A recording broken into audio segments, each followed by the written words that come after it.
scoping review about school-based disability awareness programs for children and youth. So my name is Alice Soper, and I'm a PhD student in the School of Rehabilitation Science and at Child Center for Childhood Disability Research. So there has been a rise in inclusive education policies worldwide that aim to include children with disabilities and developmental challenges in mainstream schools. However, negative attitudes may impede their full participation. So it's not enough to simply place them in general education to ensure that they're involved and included meaningfully and have quality learning alongside their peers. Now, school-based disability awareness programs aim to enhance attitudes. And so we were interested in exploring the current worldwide landscape of these types of programs by conducting a scoping review. So specifically what we wanted to explore, and we have three key aims here, were how are programs developed and implemented in schools, what are the common components of these programs, and what are the types of educational content.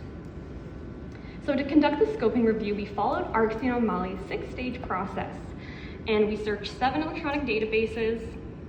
We used coded systematic review software to manage our data, and we also involved 1 parent and 4 young people with lived experience throughout the process. So they were involved from identifying relevant studies through to preparing the manuscript and then disseminating our work.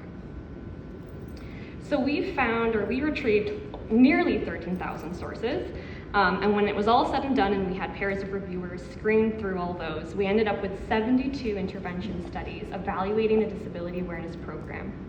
And we identified these studies from 26 different countries and 6 different languages.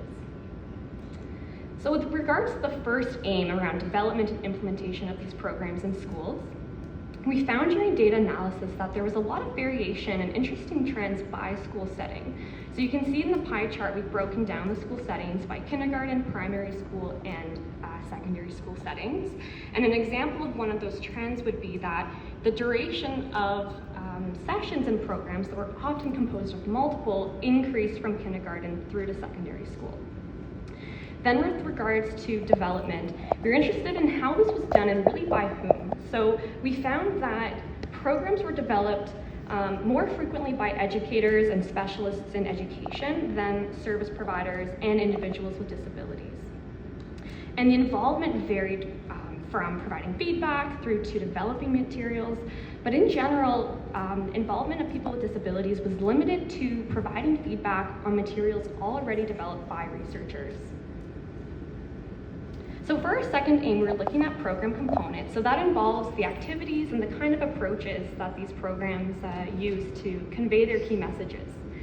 And so we saw some interesting evolution of common components by school setting, which is why it's laid out this way, with 4 examples that really illustrate the common components per school setting and that depict that evolution. So first with kindergarten, common components included storybooks, animated videos that had disability representation. So the example here is understanding our peers that use storybooks and videos depicting a fictional character with autism. Then looking at primary school, we still saw disability representation. The example here is Kids on the Block that uses puppets for depicting visible disabilities. But we also start to see engagement and interaction with people with disabilities. And so that kind of component of programs is referred to as social contact. So you can see in the Just Like You example, there's a person who uses a wheelchair who is presenting and facilitating a group discussion. And so these kinds of group discussions, whether they were facilitated by teachers or people with disabilities, were the most common component in primary school programs, with 65% of those programs having group discussions. And then moving on to secondary school, we saw even more social contact. So that was the most common in secondary school, with 60% of programs having people with disabilities come in and facilitate a session, or in this example of Paralympic School Day, there were para-athletes who taught sports, played with students, and then were often followed up with a group discussion to contextualize that experience and add meaning to that experiential activity. And another component that was quite common in secondary school that's not in these examples, but is simulations. And simulations aim to emulate disability experiences, and we found with the programs that did, they either enabled or restricted participation. such as using a blindfold to impair vision. However, there is consistently a lack of consensus regarding the effectiveness of simulations in changing disability attitudes for the better. And finally, our third aim was around educational content.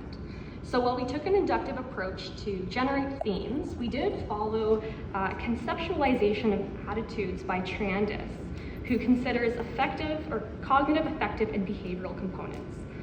So with cognitive, we found that 82% of programs had some kind of content related to that. So that involves our beliefs and our knowledge around something. And so the programs included information about biomedical characteristics of disability, considering sociocultural aspects that included disability rights, and then dispelling harmful stereotypes. With regards to affective, that refers to our feelings and our emotions. And so one that I'll highlight here is the value of differences in diversity versus emphasizing similarities and common ground. So there were programs that had a mix of both, or some really emphasized one or the other. And then with behavioral, while it was the least common, still 55% of programs had some content around developing skills and strategies on how to help, how to accommodate, how to interact, and how to advocate for peers with disabilities and individuals in general. And you'll notice here that the percentages don't add up to 100%, and that's because a lot of programs had multiple types of educational content. And we'll get into that in the discussion. So here are some key take-home messages and implications for each aim. So for the first aim around development and implementation, I wanted to highlight the co-design of programs, or the lack thereof. And we know how important it is to involve the very people for whom that research and that work is intended to benefit in the work to, say, develop a program so that it's more meaningful, more relevant, has more sensitivity in terms of the outcomes. The second point for program components is simulations that I wanted to highlight, and I mentioned that a little bit earlier, where there's consistently mixed evidence around their effectiveness, where they often aim or claim to increase empathy, but qualitative research has demonstrated that feelings of pity also can be an outcome, and that type of outcome is known to be harmful to the disability community.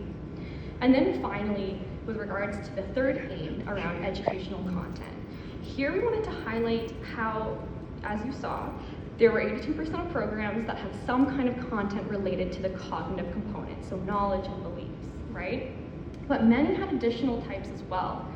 And that shows this shift or this recognition in that there's a need for more than just knowledge and awareness to change disability attitudes for the better. So now, as we're finishing up the manuscript and we're disseminating our work, we're presenting at local and international levels to researchers, educators, students like you, and we're working as well with a parent advocate to try and disseminate this work at BC Inclusion, and would love to find similar opportunities in Ontario as well. So finally, I want to thank you all for listening and thank our dedicated team who've been working with me for months and hopefully years to come as we continue to build on this work. And I'd like to thank some funding from CIHR and the Ontario Score Support Unit to support dissemination. And finally, I'd love to connect with anyone after and follow up. And now I'd happily take some questions from the audience. Thank you.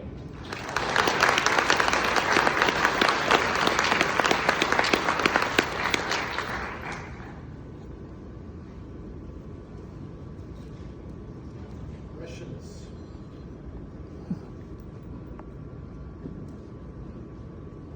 Are there any educators in the room? What do you think about them?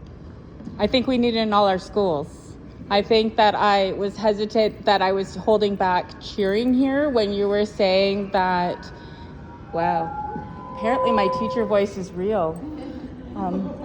But the idea that truly understanding what disability is and trying to get that across is not something as simple as putting a blindfold across. And if we don't start with our youth, then what hope do we have for the future? So I love seeing everything that's in this one.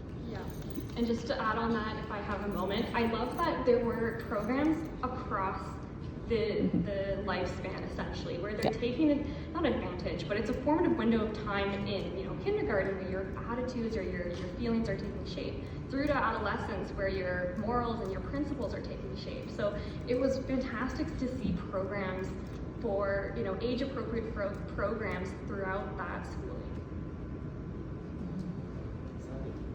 That was a great talk, thanks. I'm just wondering, you presented a lot of, it was a great summary of a bunch of different approaches, but as a researcher in sort of implementing solutions, if you had to choose a first step, where do you think the biggest barriers are? Where would you go? In terms of the barriers? In terms of barriers, because I think you started with saying that this kind of acceptance is still pending, and so if you had to sort of take the first stab at trying to mitigate that, you know, reduce those barriers to acceptance, where would you go? Yeah, I would say to mitigate that is to have more of that, as they say in the literature, social contact. So being with and having positive experiences with people with disabilities. And we saw a lot of social contact in these programs, and again, it varied. Some of it was tokenistic, others were very interactive and engaging in a naturalistic environment. So we really need more of the latter, I think, to create positive experiences and relationships with people with disabilities. Thank you. I'm just curious if you've had dialogue with places like Down Syndrome Society, Autism Ontario, things like that, that work with the, you know, CX Special Education Advisory Committees, to see what their feedback is about what's happening within the schools. I have not, but I would love to have those types of conversations so we can talk. Thank you. Yeah, thank you. A beautiful presentation. I have a methods question. I was really interested that you had stakeholders involved at the very first step in terms of the articles and doing the review. I was just wondering if there's more details. How did you find stakeholders to do that? And was there any training? But I find that very compelling. Yeah, so we had one parent who was very experienced, who we invited, and another young person who was the same, very experienced. And then we also put out an advertisement to recruit young people who wanted to gain research experience in the topic, who had lived experience. And so they reached out to me, and we met and we had sort of an orientation, you know, what do you want to get out of this and what do you want to contribute? And then they were really involved to the extent that they, you know, wanted to, and based on their interests as well. So I won't go on, but just a quick example, you know, there was one student person involved who was a para-athlete. So she extracted data from the studies that were set in a physical education environment because that was particularly an interest and area of expertise.